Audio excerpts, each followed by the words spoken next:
আলহামদুলিল্লাহি রাব্বিল আলামিন ওয়াল আকিবাতু লিল মুত্তাকিন ওয়াসসালাতু ওয়াসসালামু আলা সাইয়্যিদিল আমবিয়া ওয়াল মুরসালিন। সম্মানিত দর্শক ও শ্রোতা মণ্ডলী, আমি ফজলুল হক হাতিমি জান্নাতের দিকে চ্যানেলের পক্ষ থেকে আপনাদের সকলকে জানাচ্ছি আন্তরিক অভিনন্দন ও মুবারকবাদ।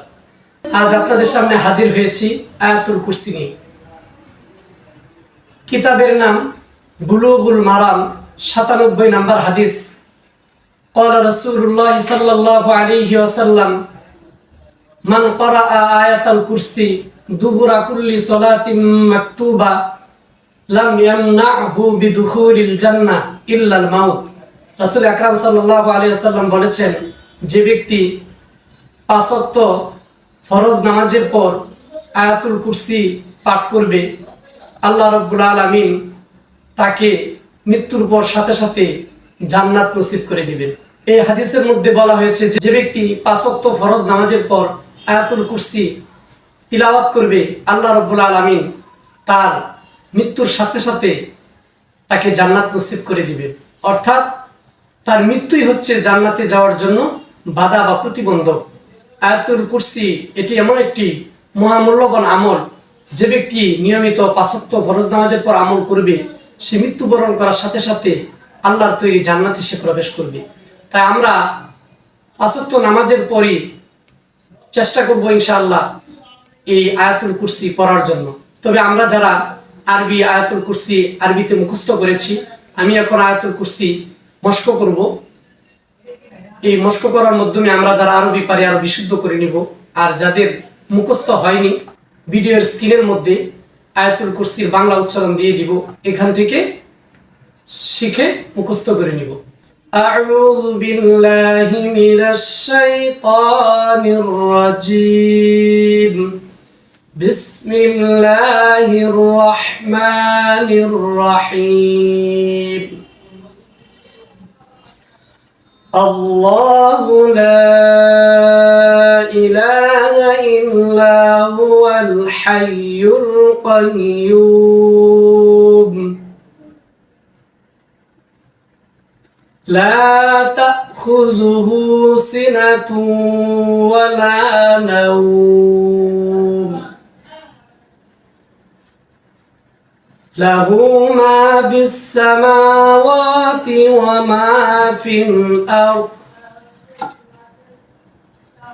من ذا الذي يشفع عنده إلا بإذنه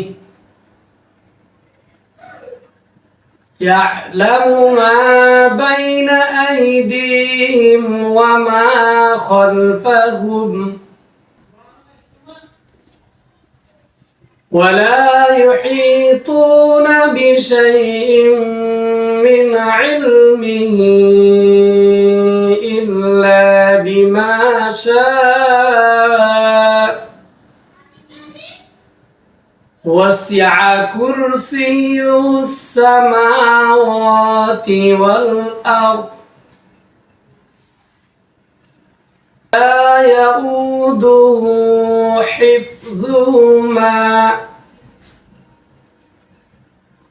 وهو العلي العظيم। সুপ্রিয় দর্শক, আমি আবারও এই আয়াতুল কুরসি রিপিট করতেছি।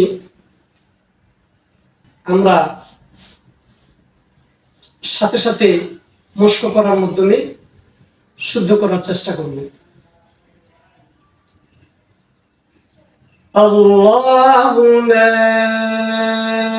ইলাহা ইল্লা হুয়াল হাইয়ুল কাইয়্যুম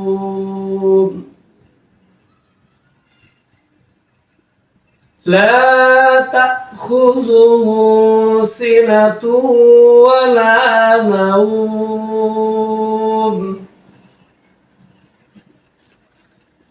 له ما في السماوات وما في الأرض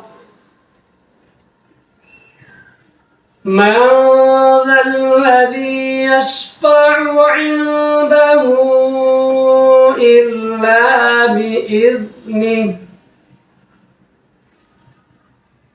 يعلم ما بين أيديهم وما خلفهم ولا يحيطون بشيء من علمه إلا بما شاء وسع كرسيه السماوات والأرض ولا يؤوده حفظهما وهو العلي العظيم.